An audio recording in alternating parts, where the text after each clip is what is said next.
In 1986, all these people dying. He told me on the phone, don't call again. These guys got it coming to them. All you could do is just sort of hold people's hand and tell them it will get better. We're gonna try, we'll figure something out. The best place we could have ever worked. But at the same time, we were gonna work ourselves out of a job. Mm-hmm.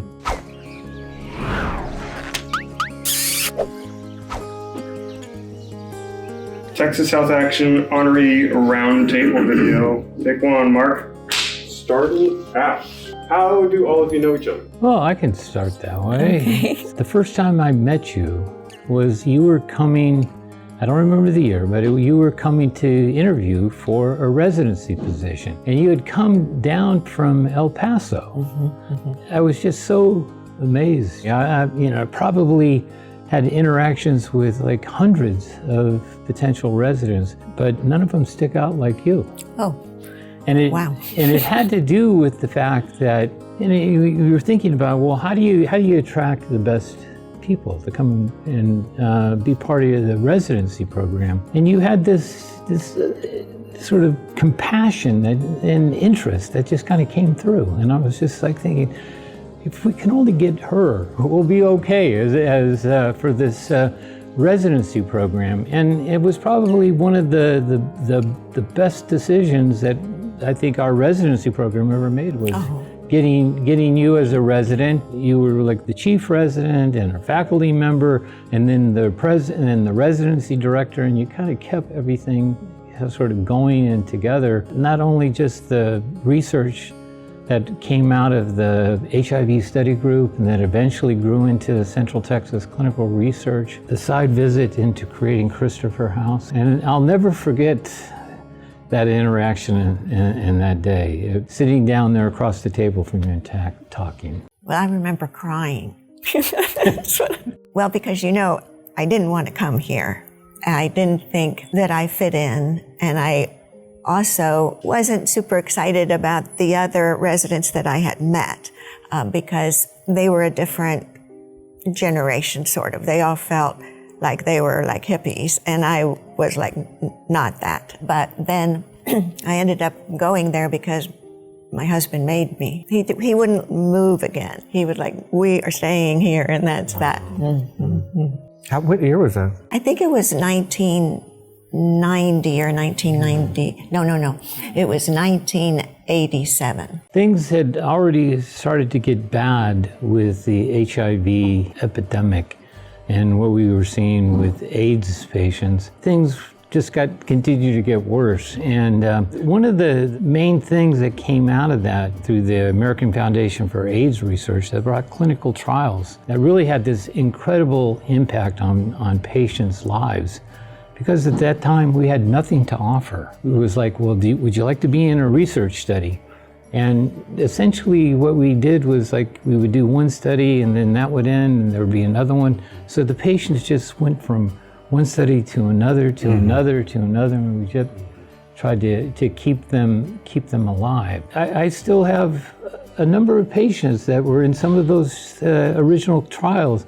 They're still coming here to the Kind Clinic. They were also patients that had spent numerous admissions over to Christopher House, which is, I think, just sort of a incredible legacy for the community. And one of the things I've always been interested about is how long should I keep doing this? And so I think that when I started, well, I would like to, but I'm really interested because Cynthia has been able to keep all the clinical trials going. And what we're at now, we started with nothing. People were dying. Then the trials got much better. The patients started to live. Then they started to thrive. Now they had lots of options. And now we're like coming around full circle. Cynthia has access to trials where we're talking about cure. The thing that keeps me going, I want to stick around for the cure. Well, that's easy. We can do that. My fear is you're going to quit. Yeah. And then what would we do? Yeah.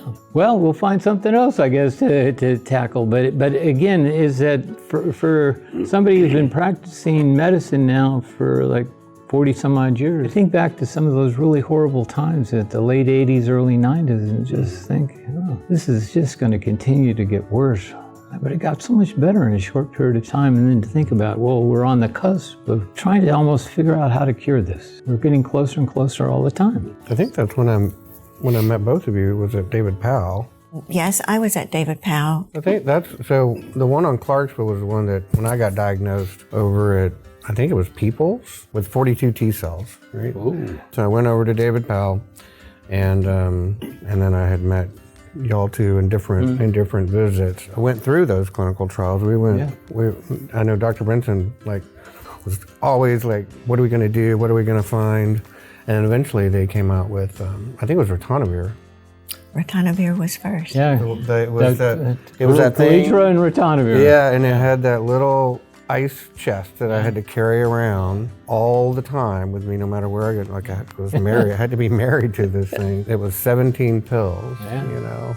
But y'all nursed me back to health through that.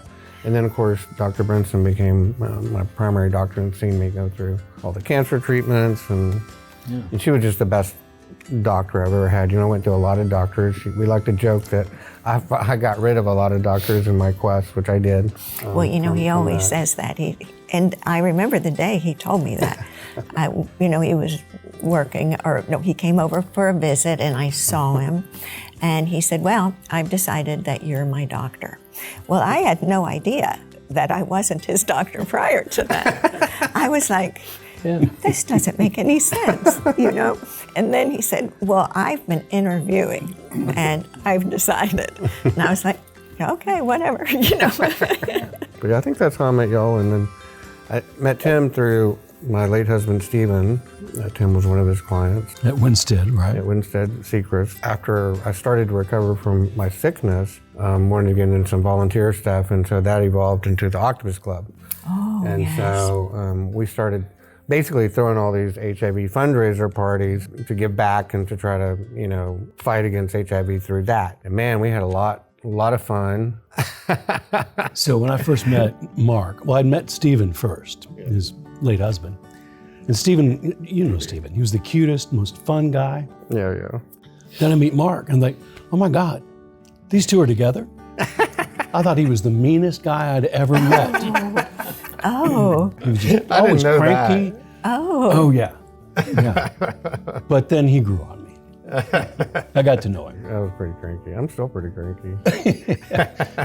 We collected erotic pieces of art and threw a big party one night a year and auctioned it all off, and everything went to the Emergency Services Fund at AIDS Services of Austin. Yeah. So helped fund a lot of the work that you all were doing. Yeah.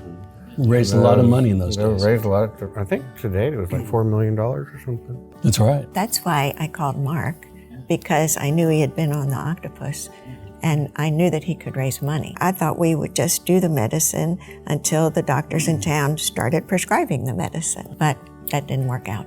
Not really. I can remember meeting you guys downtown just as you were kind of conceptualizing how this was going to work. And I remember we were at a restaurant downtown, and you were trying to explain to me 340B. No. And this and how that would work. This alien concept. I had no idea what this was, and I kept thinking, well, gee, that really sounds kind of interesting. How you can finance a organization and a clinic just through making the medicines available. Right. And so I kept thinking, I don't know how this is going to work.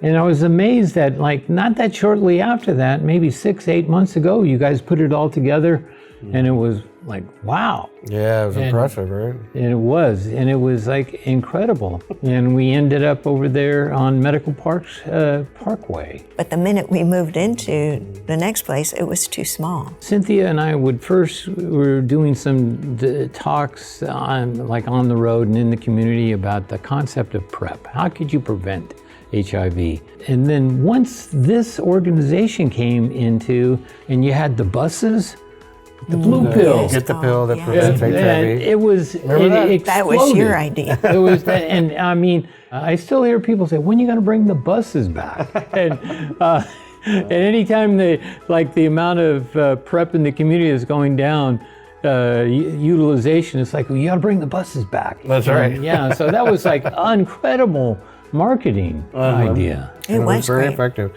I think people just needed to hear the message that there was a pill Yeah.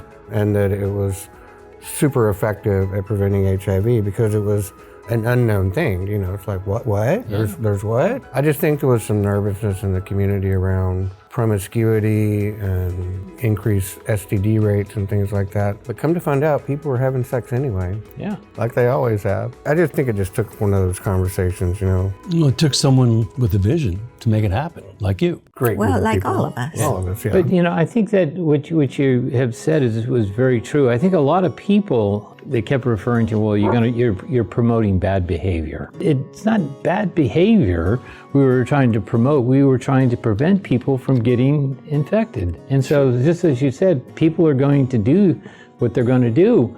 But why not offer them the opportunity to have something that's highly effective and that they don't have to fiddle around and find a condom? And unfortunately, it took a long time for people to embrace the concept that this is a public health problem, and we're going to have a public health measures, which is what PrEP is all about. Yes. Clearly effective, right? I mean, Clearly effective. Yeah, the HIV absolutely. infection rate has really come way Really down. low in Austin. Yeah. I don't know the number, but it's much lower than it used to be, I think. And then when you stop to think of and Cynthia has been doing these trials for a number of years now, when you stop to think one pill once a day now is come around and it's two shots a year. 2 shots a year. You got studies that show you can even make it better than maybe 1 shot a year. At the very beginning, when we were trying to go out and sell this idea, is that this pill that you would take, this is the nearest thing we have to a vaccine. And now this idea is like, well, yeah, you could get a shot once a year. Everybody goes and gets their COVID shot once a year. Right. Now you can get your long-acting injectable once a year to prevent HIV. So we're just here to protect people. What do you think are the next challenges for HIV? Do you see anything scary coming out of? I'm worried about, the government administration and what they're going to do. And that's terrifying. Yes.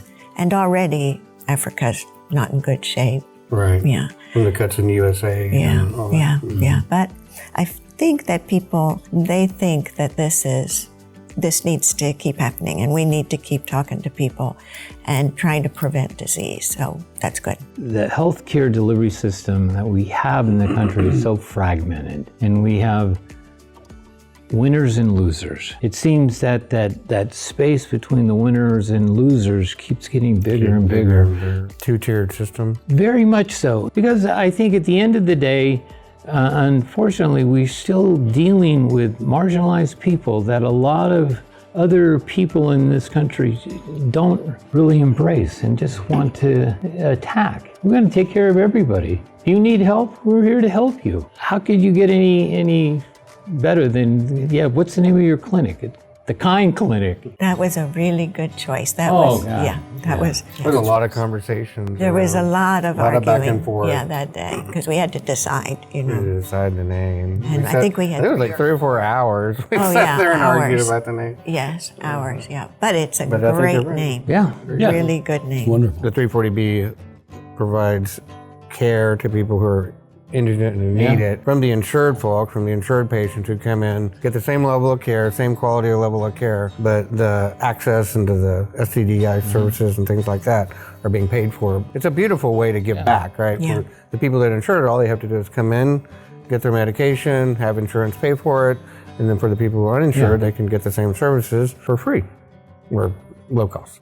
And I can't tell you how grateful I am of that. The opportunity to come here and to take care of people, but at the same time feel liberated. Just do what's best for the patient. And you guys created an opportunity. Well, you don't really have to worry about the insurance. You don't got to worry about this or that. It was so liberating to me. It was the type of medical practice that I always wanted to be in. What are you here today, and how can I help you? Sure. We couldn't have done the Kind Clinic without you because you gave permission to the other partners who weren't going to let me use the office at night. You know, there was a time I was getting really overwhelmed. And I called my friend Dana, who was at the time running the residency program. So she was Dr. Wright's commander or whatever. And My boss. your boss. I was just expressing, my concern. And she was like, oh, but I can fix that. I can get you to have the residents during their community program that the first and second years each have to do for 2 months out of the year. And then you will teach them how to have sexual health conversations. It still is the only residency program in Austin. They're the only ones that talk about sexual health. How do you talk to a patient about their sexual health? All those residents graduate, become doctors, and then it normalizes it for these little groups that came and did it. And all the years that you have taught residents puts a lot into the community because a couple of them at least, and maybe more than a couple, stay in Austin. They know a lot about HIV and PrEP because they were taught by Dr. Wright. And they're still coming. We recently have a pediatric gynecologist who's spending time here. Oh my. As part of her sort of adolescent training in her fellowship. That's fantastic. Yeah. And kind of going back to what you said earlier, Tim, is like, well, it's like, well, why aren't other people sort of doing this stuff? And it really wasn't sort of incorporated into a lot of the medical education activities within the community. But slowly but surely, I think we're getting a little bit further and further along in trying to make this much more mainstream. Nudging them forward. Yep. Tim, for me, has always been a good mentor and a guide in the early days of working with the Octopus Club and getting to know all the legal stuff and his pro bono work and volunteerism. I just was like, I know the guy when we started talking about forming. I was like, I got the perfect person because I knew how committed Tim was to fighting HIV and volunteering back to the community. And he was always just so positive and empowering to everybody. And he would listen to me kvetch, because he probably heard me kvetch a million times about, we got to do this, and this isn't right, and how do we do this? And that's exactly the voice he used. Like, what's going on? We got to do something. So he helped us put together the first 501c3 package, get everything filed, do all that legal paperwork, make sure we didn't run over any big roadblocks. It really helped us do all that. And he's always just been such a supportive mentor for me, and I really respect and admire him and appreciate his guidance over the year. But it's more than that. I mean, Tim has also been the board chair for the Hill Country Ride for I don't even know how many years.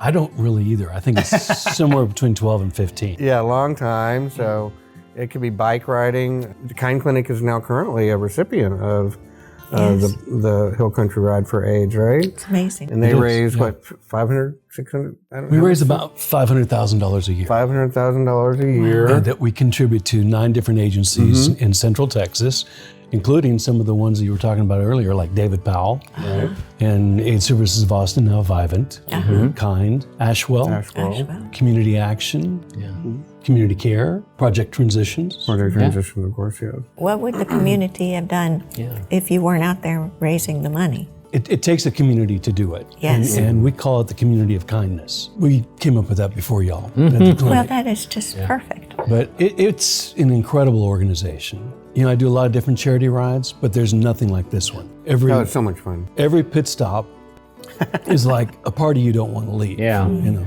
I even recruited Mark to come ride one year. Oh, yeah. And he used that same kvetching voice with me. Like, what am I doing out here?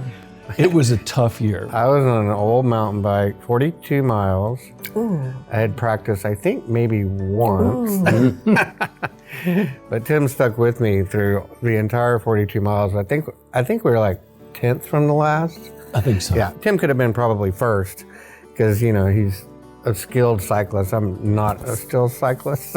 And he listened to me do that kvetching the whole way. But one of the things is that we actually celebrate the last rider to come in. Everybody sticks around and you give them a big hand. And unfortunately, Mark didn't win that year, but I got close. you got close. I got close to being the last one, yeah. I appreciate you. I'm really glad that you're here. Labor of love, Both of you. and I'm glad you brought me into this organization. Yeah, absolutely. I got started in this world back in 1994. And at that time, we had a young man working at our law firm that became ill. Unfortunately, he died. And I learned later it was from AIDS. We made a contribution to then AIDS Services of Austin, which is now Vivint. I went over to deliver the check. Lou Aldridge was there. He said, "Wouldn't you like to do more?" As Lou always does. And as I alluded to earlier, he's one of the other two people that I cannot ever say no to. And Lou got me involved with the Volunteer Legal Project to start helping people with HIV and AIDS. I eventually joined the board of ASA, kept seeing what was happening in the community. Just found a real passion for helping people that were struggling. Opened all kinds of doors for me for relationships and involvement in the community that I never imagined. I found out that if you work at it, people actually want to help you. They want to contribute. You just need to give them that opportunity. And one of my friends told me, he says, don't ever censor who it is that you're asking, because you don't know what's going on with them, their family, their friends. And I've been absolutely blown away by people that I thought would never give who write the biggest checks. I started my residency here in 1980, and at that time, there was one infectious disease doctor in Austin. In the whole town? In the whole town. There were two other ones that were part-time, that one was doing research and the other one was part of the medical education program. I was with the Public Health Service for a couple of years as a doctor in New Mexico on an Indian reservation. And then I kind of conned my way back to Austin and was able to end up working with Dr. Blackstock as part of the teaching program. And I used to think about some books that I had read by William Carlos Williams. And I found these stories that he had written. It was called the Doctor Stories, before the advent of antibiotics. And these stories would be like, you go see a kid who has got diphtheria in the morning and they're dead at night. But they were able to take care of the patients, but they did it with compassion and kindness. And getting back here in 1986, all these people dying. And I called the One ID doctor about a patient who had a fungal infection. And I'll never forget this. He told me on the phone, don't call again. These guys got it coming to them. And that was sort of a punch right in the nose.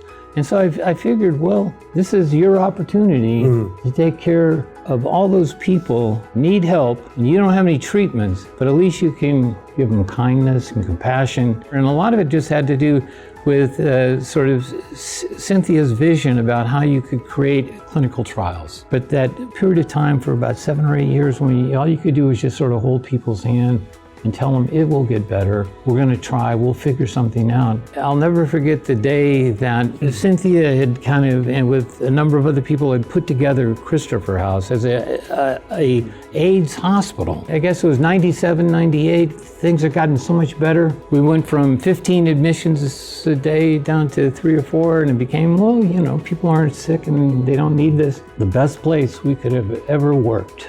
But at the same time, it was what we had envisioned, that we were going to work ourselves out of a job.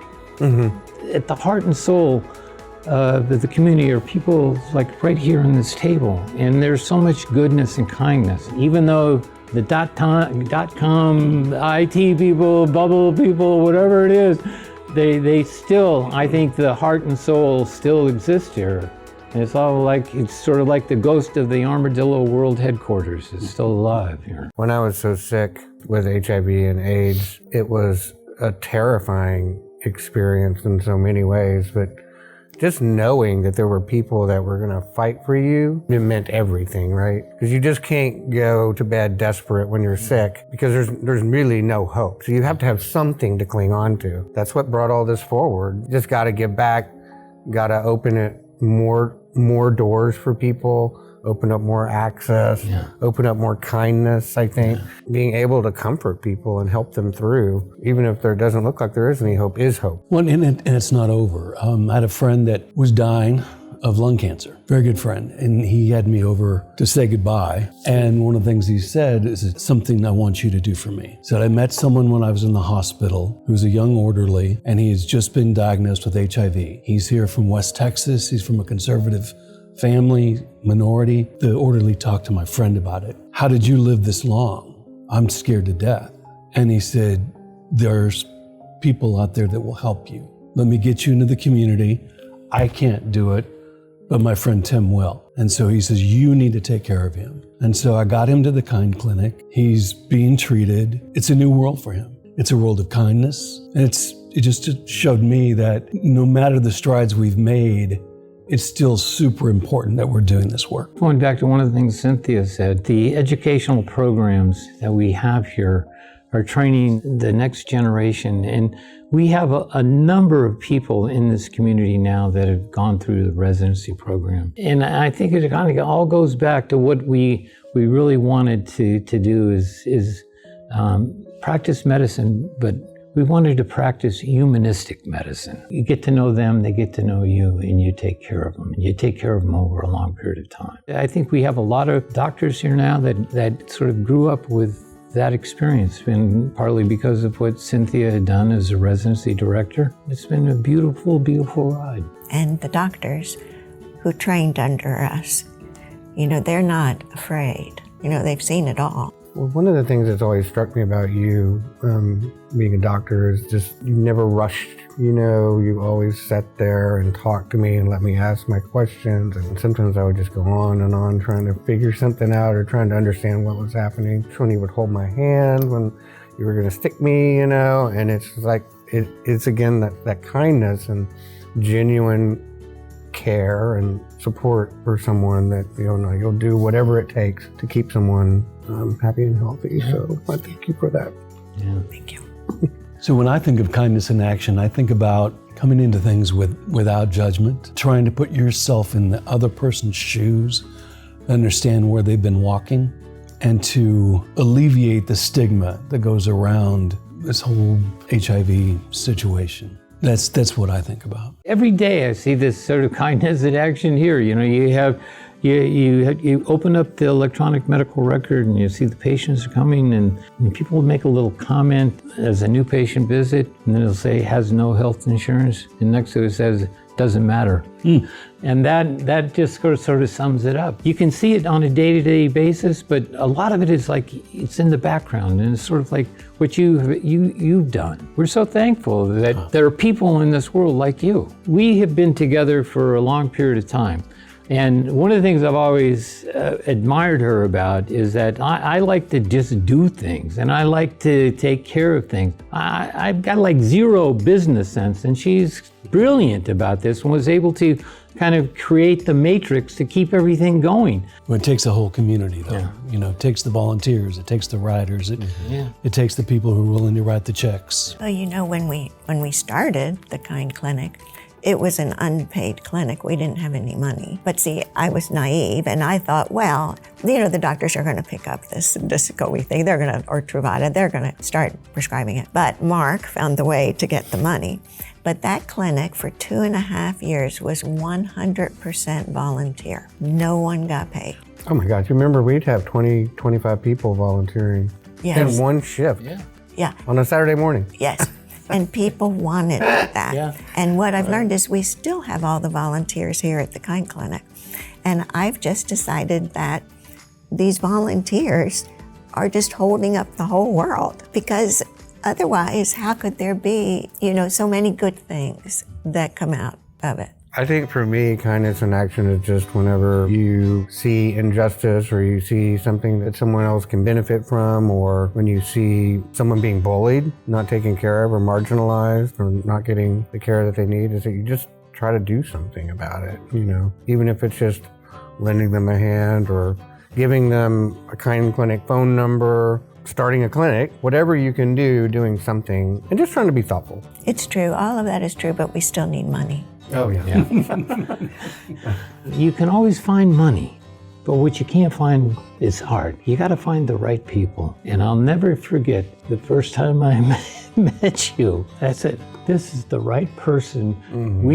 I need to figure out a way to get her here. The Kind Clinic really needed Dr. Wright because there were students coming and there were volunteers coming, and they needed him because of his attitude, because of all the things he believed. And then he performs that. And then it's like a child. A child watches what you do, and then they imitate that. And so a lot of these people know no other way to take care of patients. Without him, it would have been not nearly as good. I think for me, humbly being able to pass the torch to these two it really is an honor. You guys are bastions of the community and provided all of the care and kindness and action over the years. I just think it's an honor to be able to do that and to be able to carry on this legacy for it to happen again and again and again, and look forward to many more awards going out for the next generation to come on. But I also look forward to the day that you alluded to, a cure is possible. I look forward to that day. So I look forward to the time that we don't have to do these jobs and we can go on and tackle something else.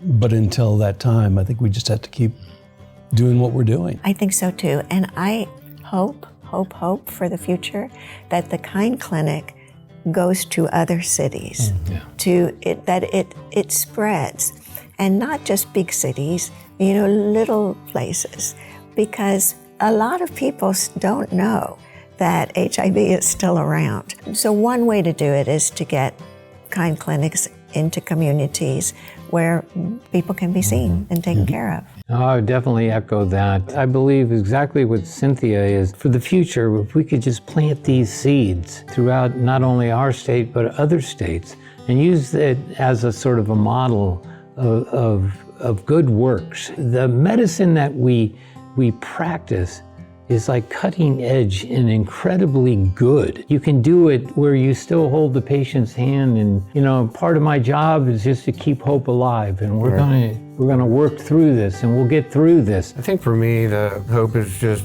getting more people involved, seeing the community come back together, fight the next wave of struggles, just the overall culture and the partisanship and the insanity that's taken over our country. Get people back involved, bring kindness back, and giving them an opportunity to give back, like we were given an opportunity to give back. An exciting future would be where younger people, more people get involved and join the fight against injustice and giving people a helping hand. I can't tell you how many people that have been medical assistants or volunteers that have been here, and how many letters I've written to get them into medical school. Because it's always this is the type of person we need in medicine. I look at the next generation of people coming up, and I'm hopeful. There's some really, really good, smart young folks that want to get involved in medicine. And tons of them. We just got to find them. That's right.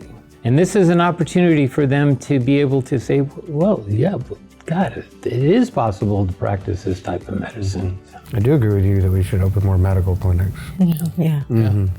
I'd love to see Kind go out and open a few more. I look at this as just sort of as a model, and it just needs to be replicated. Good formula. It is. It really is. And so you guys can probably figure out how to get the word out. Well, not my job anymore. It's these guys' job. True. Make it happen. Yeah.